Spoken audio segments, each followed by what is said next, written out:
Masechet Gittin Daf Ayin Gimel. This daf will be about the intricacies of this retroactive condition and what happens during that in-between time. We'll see the next Mishnah will be all about that. And now we have a Tosefta also that will address this. Tenor Banan, Zegitech mehayom imati meholize, v'nafal habayit alav o hikisho nahash eno get. Husband says, here is your get. It will take effect from now if the following condition is fulfilled, that I die from this sickness. Right now he has cancer, and so if I die from this sickness, then you will be retroactively divorced from now. Good, that's the typical case we've been speaking about. Here's the complication, but in the meantime, the house fell upon him, or a snake came and bit him, and he died from that accident. He did not die from cancer. In this case, it's not a get. Even though his intention was, I don't want you to be subjected to yibum, so that if I die, go ahead, I want you to be divorced, so you can marry, just go ahead and marry right away. Nevertheless, in his condition, he says, if I die from this disease, and he did not die from that disease, he died from something else, therefore it's not a get. On the other hand, im lo a'emod meholi ze v'nafal alav bayit o hikicho nahash hareh ze get. If his condition, he's worded it a little bit differently in the negative. He says, if I don't get better from this disease, then here is your get from now. Meaning that if he revives, he becomes healthy, then the get will be canceled. But if he does not recover, then the get should take effect. So when he says this, he has in mind, he's thinking, if I don't recover, meaning if I die from that disease. But he didn't say if I die from that disease, he just said if I don't recover. And now, in the meantime, once again, a house falls on him or a snake bites him, that is a good get because he did not recover from that disease, right? He never recovered from the disease, and that's it. Now he's dead. But so even though he didn't die from this disease, he died from something else. Nevertheless, it's still true that he did not recover from the cancer.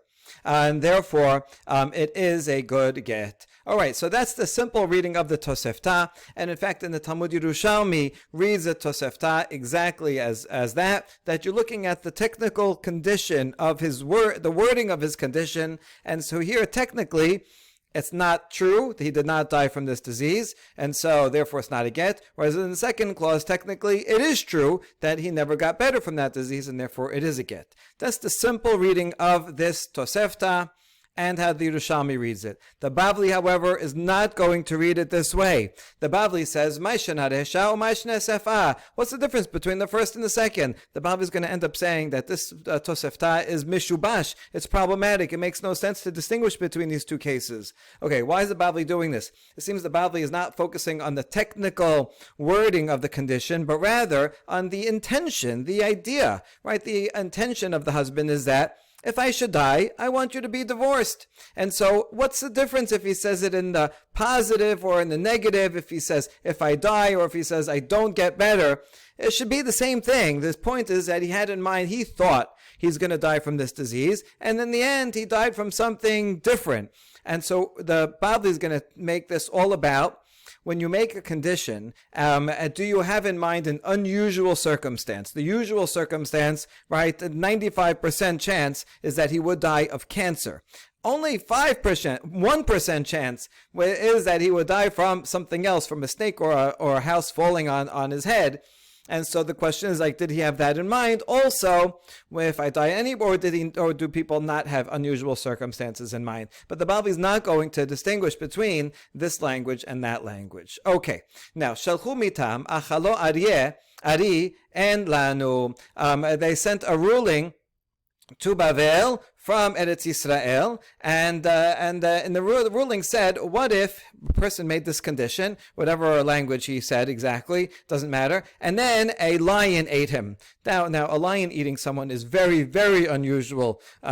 People are sometimes more scared of that, or sharks, but right, people getting eaten by sharks is so rare. It's only because of Jaws that we're scared of it. So this is super rare, and so they sent a ruling from Eretz Yisrael. Says we don't know what the law would be, and if that for sure would be a get or not. It sounds like in Eretz Yisrael, where they interpreted this, more literally. Even if he said, if I don't get better from this sickness, so okay, it will be a get if he dies from something else. But if a lion ate him, that's like really unusual. And so we don't think it should be a get, but really en lanu means where we don't have an answer to that. All right, now we have a story. The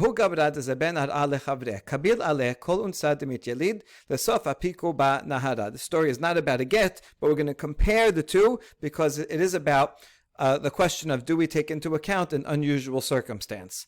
So a person sold land to another, and the seller said, I will accept upon myself responsibility for anything that may happen. Generally, a seller accepts upon himself responsibility for normal things that happen, like, if this is going to be repossessed by a different a debtor, right, then I'll pay you back. But what if but if he takes into account and says, I accept even an unusual thing that happens to it, I will pay you back, right? This sale is guaranteed.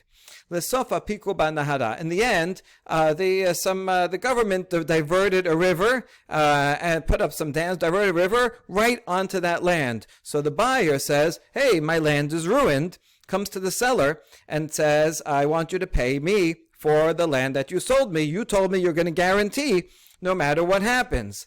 But this is a very unusual thing. How often does the government decide to divert a river into your land? So I meant, common things that will happen, like there's some kind of blight on the land.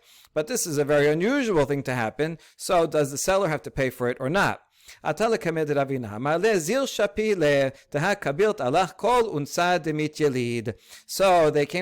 Ravina, and Ravina says, you have to tell the seller, go and pay him back. You said that you're going to be responsible for any onus that should happen. And even though this is unusual, still, this is included in your condition, you have to pay. That's the ruling of Ravina. Amar le Ravacha bar Tachlifa le Ravina, unsa de la shechiachu. But Rav Tachlifa told Ravina, Ravacha bar Tachlifa told Ravina, no, this is an accident that is not common. And if you have something that's so uncommon, so you don't have to take that into account, and therefore the seller should not have to pay, right? This is, like insurance companies, they pay for accidents. But when something is so unusual, an act of God, lightning, or whatever, right, then they say, oh, this is too unusual, we don't pay for such things. Okay. So this matter was circulating. It went from different courthouses, different rabbis were weighing in until it got up to Rava. And Rava agreed with Rava bar Tachlifa and said, this is a very unusual circumstance, and therefore seller does not have to pay. But Ravina, who gave the original ruling that he does have to pay, challenged Rava from the baraita that we started with. If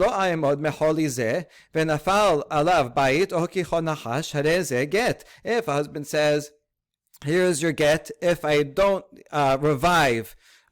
get better from this sickness, and then an unusual thing happened, like the house fell on him or a snake bit him, we do take into account the unusual circumstance, and we consider that still a case of not getting better, and therefore the get does take effect, right? This is true. You didn't get better from this sickness, even though the reason you didn't get better from the sickness is not because you died from cancer, it's because you died from something else altogether. The point is, we do take into account unusual accidents, and therefore here too, we should take into account unusual accidents and make the seller pay.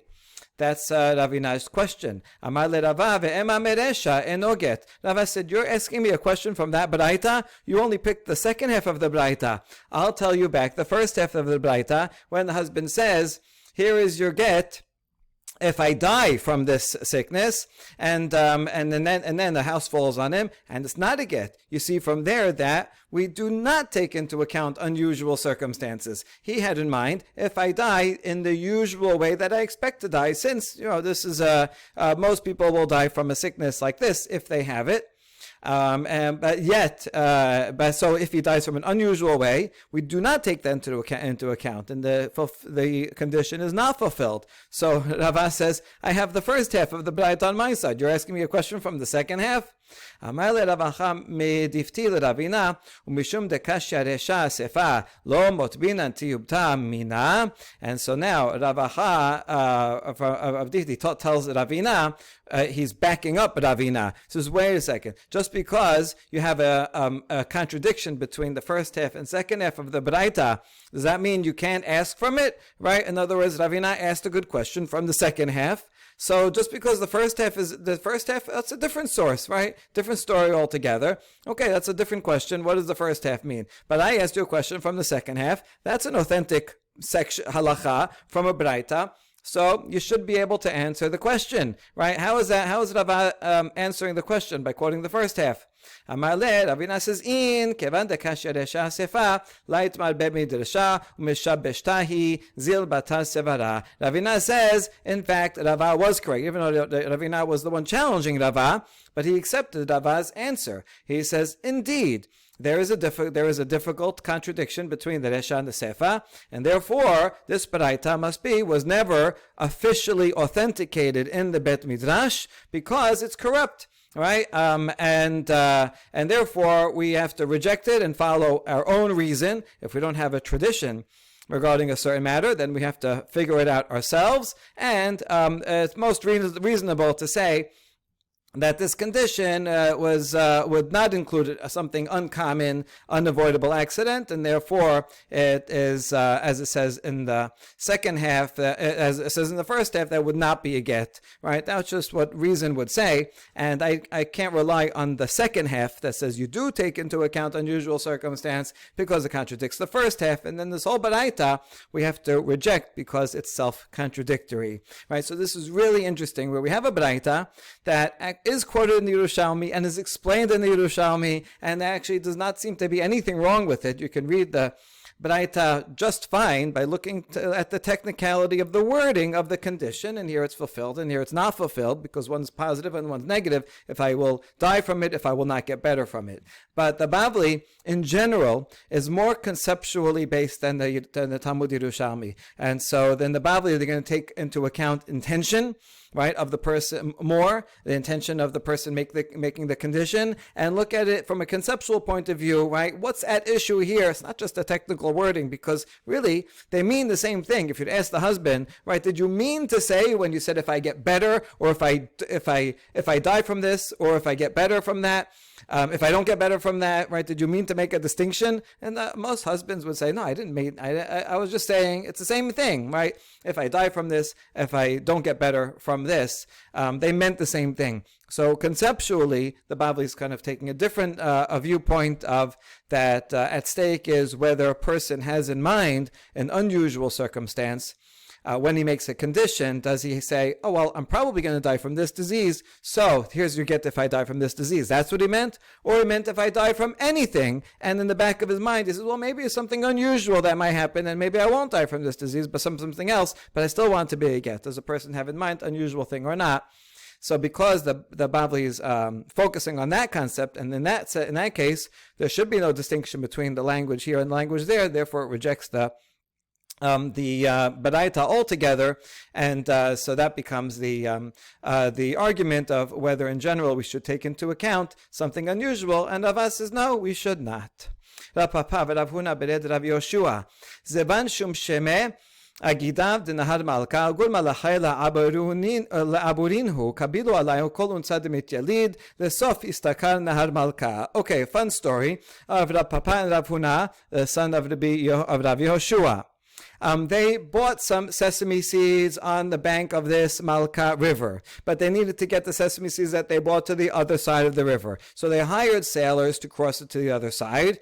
And the sailors said, we will accept upon ourselves responsibility for any accident that should happen. If the boat should sink, right, if it should fall over, whatever happens, we will accept responsibility. We'll pay for the damage, right, and we'll pay for the insurance for the freight.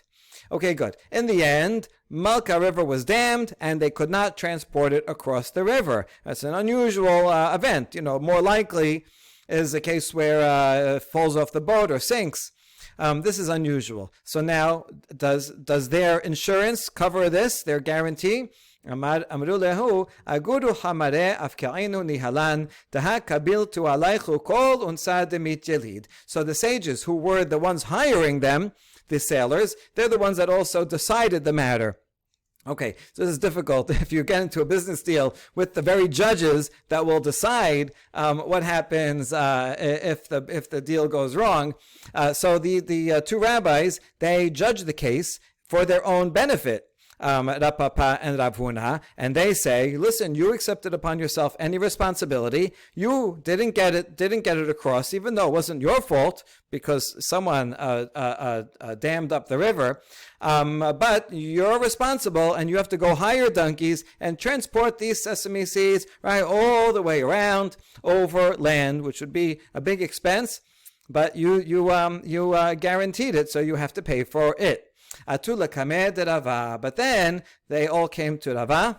Again, Rava, same as we just saw, Rava, who says that you don't take into account very unusual circumstances. And Amar lehu kakeh hivare meshaleche gilime de inashe unsa de la shechiachu. And Rava calls these two sages white geese, meaning they have long white beards, look like, but it's a pejorative. Right, and you strip men of their cloaks. You take people's clothing away. Right, you unfairly judge the case for your own personal benefit. And if you looked at it objectively, as we said before, sevara, right, that by zibata sevara, any reasonable person would say this is an accident that's uncommon. And we don't take that into account, even though the sailor said we'll pay for, we will guarantee it, and right, we'll pay for something that goes wrong.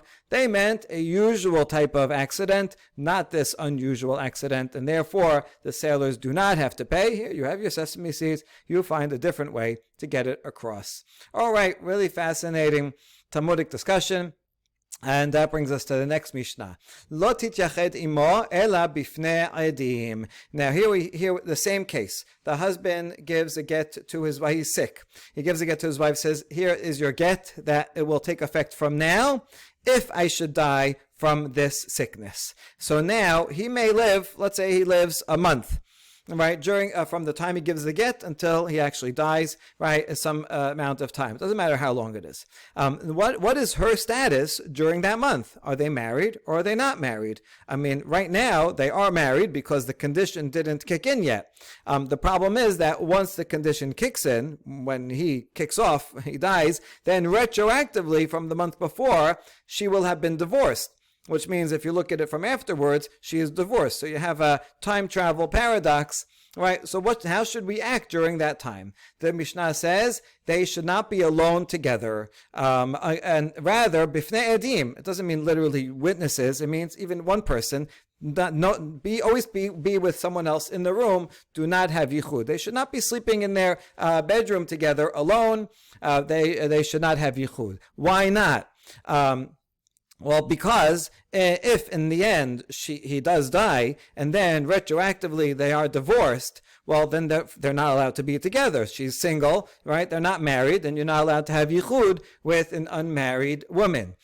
Furthermore, and even more complicated, is that if they have relations together during that time, well, if it's relations that's zinut, just promiscuity, it's not good. But they did what they did. The bigger problem is if they have relations and they have in mind this will be for kiddushin, right? Just like you can activate kiddushin with a ring, with a shtad, you can also do it with bi'ah. And if they have in mind that they're going to be together and this is a marriage ceremony, then they are married once again, which would mean that they would need a second get. So even if after he dies, retroactively that get takes effect from the day he gave it, but then after that time they were together for the sake of kiddushin, then they are remarried. And then the get that was given before will not undo that marriage. And so we don't want that to happen. Therefore we say, don't be alone together. Good. Afilu al pi aibed. Afilu al pi shivcha. Chus mishivchata mipnei sheliba gasba b'shivchata. Here you see it doesn't have to be two witnesses that are always watching them to testify that they weren't together. That's the point. Is not testimony, because you see here, even if it's one person, even if that one person is an aibed or a shivcha who are not, they can't be witnesses, that's fine. The point is that you're not secluded together, and that way people generally are not going to have relations with each other if there's someone else in the room, except for her maidservant. If it's her own personal maidservant, she's not embarrassed in front of her maidservant. She's accustomed to her, and therefore she may very well have relations with her husband, ex-husband slash ex-husband in front of her maidservant. And so her maidservant will not work to break the yichud, but rather you need anyone else there in the room, and that way they will keep away from each other, and then we know that they didn't have relations, and then eventually when he dies, then they'll be on good behavior, and we know that divorce will kick in, and that they didn't have relations in between. That might be a re-engagement. Okay, mahi beotan hayamim. Now, during those times in between, what is her status, right? If she would sleep with someone else, how would we judge her? Since the husband didn't die yet, and therefore at that time she is fully married. Even though we don't want her to do yichud, to have yichud with her husband, nevertheless she is still fully married at that time. If she would go and have relations with someone else, so that would be eshet ish, and she would get all the punishments that a regular eshet ish would have. Rabbi Yosef omer megoreshet ve'ena megoresh. Rabbi Yosef says no, it's safek. She's divorced and not divorced. Right now she's not divorced, but eventually when he dies, retroactively she will be divorced. So therefore we have to treat it as a safek. The difference would be, let's say it was bishogeg. She slept with someone unwittingly. According to the Yehuda, she would have to bring a korban hatat for sinning by mistake, but definitely sinning. According to the Yosef, she would bring an asham talui. That's when you're not sure. I did something, I ate something, I'm not sure. Was it forbidden fat? Was it permitted fat? You're bringing asham talui. So that's what the case would be here. Since at that point she was married, but then retroactively she wasn't married. It brings and even at that point she doesn't know if he will die and it will be undone. So therefore, according to the Yosef, it will be a asham talui. All right, that is the Mishnah. Now we're going to read a baraita found in the Tosefta. It's a bit confusing to parse the cases of this Tosefta, and we're going to have three different opinions about how to parse it, what case each line is talking about. So if you don't understand all the lines, that's good. That means you understood it correctly. Tenora banan ra'u hashinit yahada imo ba'afela o sheyashnayim tachat margelot hamita and hosheshin shemanit asku bedavad acher. Okay, so the same case, the husband gives the get on condition, if I die retroactively, this should happen from now. Now, at that point, they're not supposed to be secluded together. But what if they are secluded together and witnesses see that, right? It says, I saw them, they went into that hotel room together, and there was yichud. So, if witnesses saw that they were together in the dark, or that she slept with him under the bed where nobody could see what happened over there, we do not suspect that they actually engaged in marital relations. Even though they shouldn't be together, we didn't actually see them have an act of bi'ah, they just were secluded, so we assume that they didn't do anything. Okay, now, v'chosheshin mishum zinut ve'en chosheshin mishum kiddushin.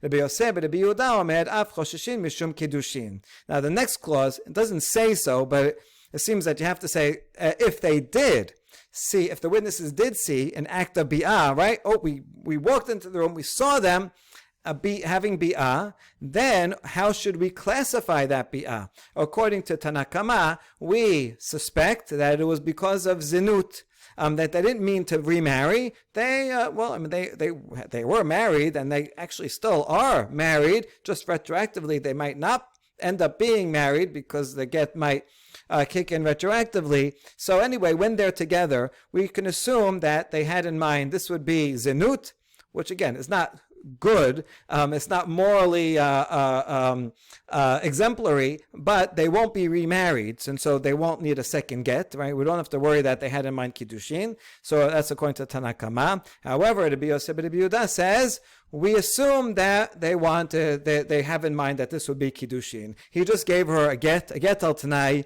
but they really like each other. Poor guy, he has a fatal disease. And so now when they had relations, they say, you know what, we have in mind, I want to, you are mikudeshet to me once again. Even if that get should be good, I want you to, I'm marrying you again through this kiddushin.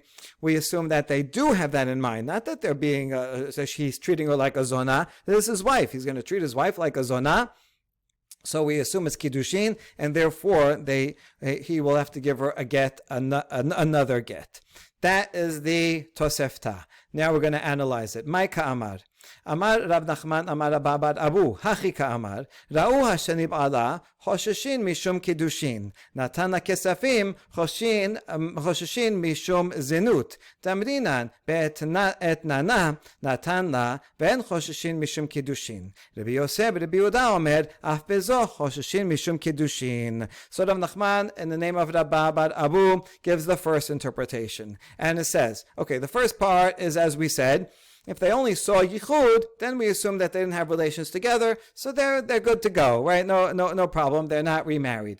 But if we did see them together, so now Rav Nachman is adding in another issue that it doesn't say anywhere regarding money. And so this is what it means. If they saw that there was actually bi'ah, then we have to assume that it was for kiddushin, right? Because they're together, they love each other, and they were married. We assume that they want to get remarried. That's even Tanakama thinks that. However, if he gave her money, the witnesses saw he paid her. Then we assume that's zenut, and we say, what was that payment? That was a hire of a zonah. And that's why he paid her, even though they were married before. But now there's this get, there's altanai in between, and now he's buying her services. And if there's a money exchange, then we assume it's not kiddushin. Okay, so again, it doesn't say anything here about money or not money, but that's Rav Nachman's interpretation, because you see, you have two lines here. You have to explain something or other. It says Chosheshin mishum zenut ve'en Chosheshin mishum kiddushin. So we interpret this as if there's an extra line here that was missing, that if there was no money exchange, then we assume that is kiddushin. Tanakama would say that. Only if there is a money exchange, then we assume that that's zenut, because he gave her money as a payment, and we don't worry at all that we don't assume that it was before kiddushin. Now this reading, something else that it helps with is this word af, because Rabbi Yosef is saying even here we assume that it's kiddushin. Well, if he's saying even here, we see it as bezo, af bezo. Even here we were as kiddushin. If Rabbi Yosef is saying the word af, it means he's adding a stringency to another case, but that assumes that the Tanakama already is stringent about a case. If you just read this straight through without any additions, the Tanakama says there's no problem at all. Either they had no relations at all, or he says here, even if they had relations, we assume that's for zenut, and you don't have to worry about kiddushin, so that's leniency. So then there's no room to say af, right? Also here, right? There is no case, according to Tanakama, that we worry about kiddushin. So Rav Nachman explains it more smoothly by adding in this added condition, that if there is no money, then you're right. Then yes, kiddushin, everybody agrees. But if there is payment, Tanakama says that the payment is zenut, and Rabbi Yosef says even if there is payment, we assume that's kiddushin. He's giving her a gift, right? There's nothing wrong with that. They were married after all, so why would you assume that he's treating her as a zona? All right, that is the first interpretation. Now we're going to bring in a different machloket. This is from later on in the Talmud, on Badaf 81. There's a Mishnah there. That Mishnah is a machloket between Bet Hillel and Bet Shammai. If someone divorces his wife, just a regular case of divorce right now, not on condition, and then after the divorce, they are together in a hotel. So what do we do with that? Bet Shammai says they do not require a second get. We assume that this was just zinut, and even though they divorced, but they still had feelings for each other, but even despite those feelings, they just did zinut. And so they're not remarried. Bet Hillel says they require a second get. Because we assume that these relations that they had, he's not going to treat her like a zona, so the relations they had in mind would be for kiddushin, right? They missed each other, want to get remarried, and so he had bi'ah with her for kiddushin, and therefore they would require a second get. That's the machloket over there. Now, that machloket itself has different interpretations, and this is one of them. Keman nazlahat amar bar Hana amar Rabbi Yochanan machloket keshera'uha sheniv'ala aval lo ra'uha sheniv'ala dibra kol en sricha hemenu get sheni. Keman, regard that Mishnah doesn't say, it just says that he was with her in a hotel. It doesn't say did they see her just a yichud, or did the witnesses actually see them having bi'ah together? So Rabba bar Hana says the machloket is when the witnesses actually saw that they had bi'ah. So we know that they had bi'ah, and there Bet Shammai says it's for zinut, it's okay. Bet Hillel says it's for kiddushin, they need another get. But if they did not see that, they only saw that they went into a hotel room, they had yichud, but they didn't see any act, then, according to the Rabba bar Hana, everyone would agree that they do not require get. Even Bet Hillel would say, it was just yichud, we don't have to assume that anything happened. Now, who is Rabba bar Hana following in terms of our machloket? And we answer, Kedibre hakol. How so? Both Bet Hillel and Bet Shammai agree that if they only saw yichud, then we don't assume that they had relations. And that's true in our Baraita also.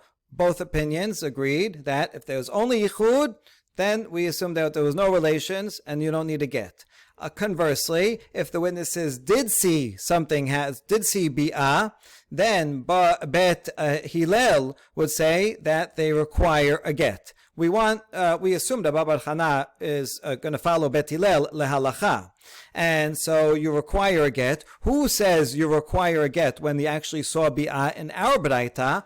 Both opinions, if there's no money, right? Rabbi Yosef, even if there is money, but if there's no money exchange, then even Tanakama said, we assume that this was not zinut, it was for kiddushin, and therefore you require a second get. And so the opinion of Bet Hillel that you require a second get if there is testimony that they had bi'ah is consistent with both the Tanakama and Rabbi Yosef, son of Rabbi Yehuda. Okay, so that's a good thing for this first interpretation of Rav Nachman, that he can follow any opinion. There is a problem, however. Matkifla Abaye midi kesafim katane. Rav Nachman, you just made up this whole thing about if there is money or not money. The original wording of the Baraita does not say anything about money. You had to add that in, that if there's no money, then even Tanakama would agree is kiddushin. Didn't say anything about that, so that's not a valid interpretation, or at least he doesn't like it. Ela Amad Abaye says I have a smoother interpretation. Hachi kamar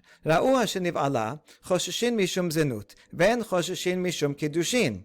Rabbi Yosef Rabbi Yehuda Omer af choshishin mishum kiddushin. In this interpretation, again, everyone agrees if the witnesses only saw yichud, but they didn't see bi'ah, then we assume that there was no bi'ah happened, and they can they don't require a second get. However, if they did see bi'ah, then we assume, the Tanakama says, we assume it's zinut, we never assume it's kiddushin, right? So they were together, they had a mishap, all right, their desire overcame them, but it's only for zinut, not good, but no kiddushin, and so they don't require a get. Rabbi Yosef says, we assume it is kiddushin, they require a get.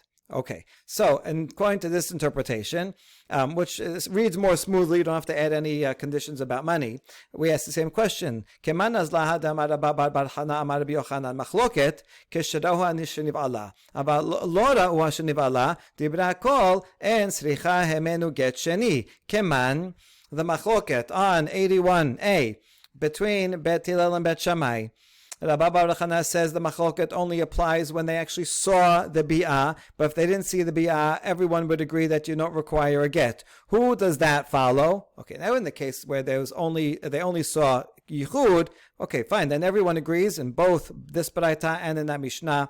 Everyone would agree that you don't require a get, so that is not a problem. The problem is when the witnesses did see bi'ah, and according to our baraita, only the Bi Yoseh b'Rabbi Yehuda requires a get, not Tanakama, and therefore in that machloket, assuming that Rabba bar Chana is going to follow Bet Hillel, who requires a get, in what case would Bet Hillel require a get? That would only be true according to the Bi Yoseh b'Rabbi Yehuda, because according to Tanakama, there actually is no case when you would ever require a get. Even if they saw bi'ah, we write it off as zinut. So this is a limitation of Abaye's interpretation, that it can only, it's boxing Rabba bar Chana into a minority opinion.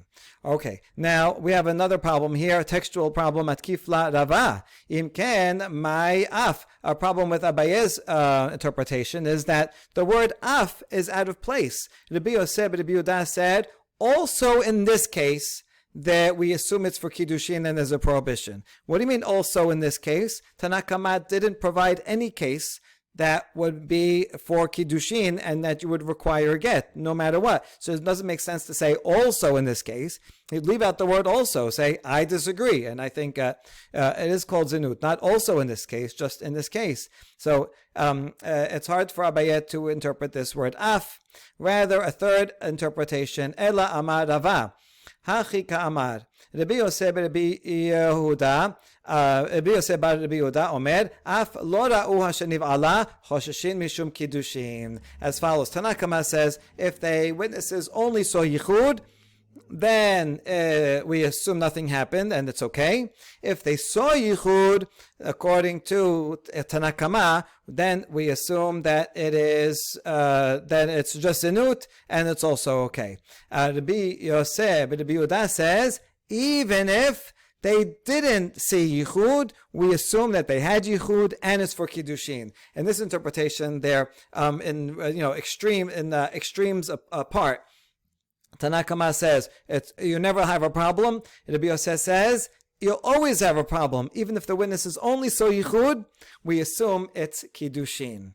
Okay, so Rava, in that sense, maybe reads the most smoothly. Rava can explain the word af, because here Rabbi Yosef says, I disagree with you not only in the case, I disagree with you even in the case where they don't only saw yichud. In that case, regarding yichud, you said that we assumed they didn't have relations at all. All right, but if it just didn't say af, I would say, okay, I disagree with you in this last case that you said when they saw bi'ah. But the word af says, I disagree with you even if they only had yichud. So he can explain the word af. Reads smoothly in the Baraita, and now we ask the same question as for the others. Keman